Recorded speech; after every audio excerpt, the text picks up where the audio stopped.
ये कटक नेताजी व्याख्यान केन्द्र सामना पट चकाचक हेले भितर और पछपटर अवस्था देखंतु।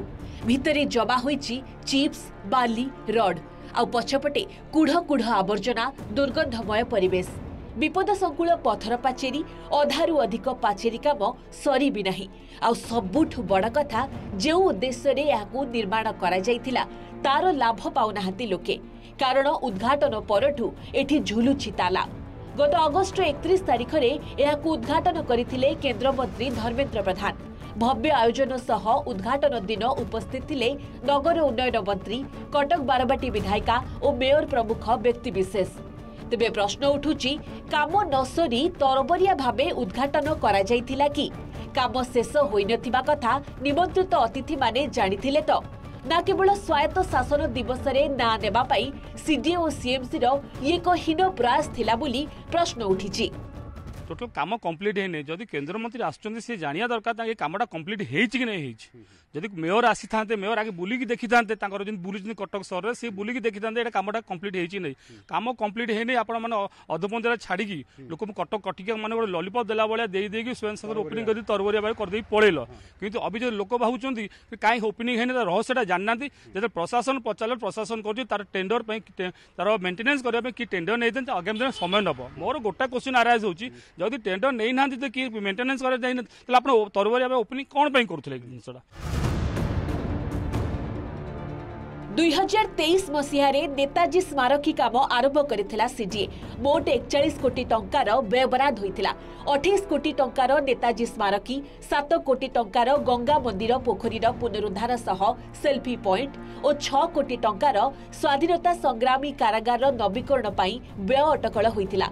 तेबे एबे भी गंगा मंदिर पोखरी को दूषित पानी छड़ा जाउछि, जहा फଳରେ से पानी व्यवहार उपयोगी नुहे बोली अभियोग होइछि। एभली अवस्था रे पोखरी रे बोटिंग व्यवस्था हेबा असंभव।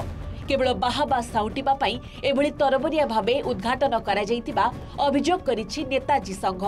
सेपटे मेयर को कहिबा कथा टेंडर खूब शीघ्र होई कार्य संपूर्ण हेबो।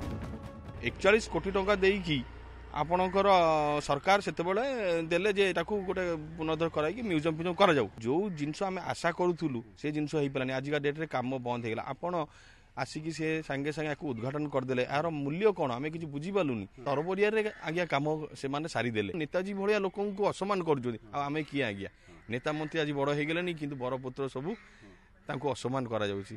एटा हमें ठीक मने करूनु। आमे दाबी रखुछु जे यथाशीघ्र ए ताला खोला जाऊ एवं यथाशीघ्र तार काम आरंभ करा जाऊ। जदि भी आपण रीटेंडर रखिजन कि जहां भी रखिजन तुरंत करा जाऊ। 50 कोटी टका टार्गेट अछि। सीएमसी कछ जिनस तारे एडिशन आनुछि। से पोखरीटा को केमति कोन गंगा मंदिर पोखरी जे 7 एकर ऊपर जगाटा तार चारिपटा केमति उन्नतिकरण हो। पत्थर पोखरी सु नाला पानी ड्रेन पानी छडा ताको बंद करछु आमे एवं पत्थर पैकिंग अरेंजमेंट चालिछि। गोटे पार्ट सारीचु आउ दी पार्ट इविक्शन भी अच्छी। किसी लोकंर घर द्वार बढ़ी आसी इविक्शन करूँ। ये सब किसी प्रोब्लेम अच्छी आम ओभरकम कर से पोखरटा सौंदर्यीकरण अंश विशेष हम तापाई फूड कोर्ट से अच्छी एवं से जो एजेन्सी आपको मेंटेन कर तार टेंडर प्रोसेस अच्छी। ये सब कथा टे समय लगुच से डेरी हो कथार किसी असुविधा। अथॉरिटी मीटिंग ता मीटिंग प्रोबाबली 22 तारिख होती आम निष्पत्ति नेबू। ये सब कार्यक्रम टेंडर कामटा धीरे त्वरान्वित करने। कटक को पर्यटक आसबे एवं नेताजी विषय जानवा चाहिए जानवा पाइबे नेताजी व्याख्यान केन्द्र रे। कोटी कोटी टंका खर्च हो व्याख्यान केन्द्र उद्घाटन होता। उद्घाटन दिन खोला आउे पड़ी ताला। ए ताला केबे खोलुची एबे ताकू ही अपेक्षा। कटकरू कैमरा पर्सन सुभाष सहित प्रभात विषय ओटीवी।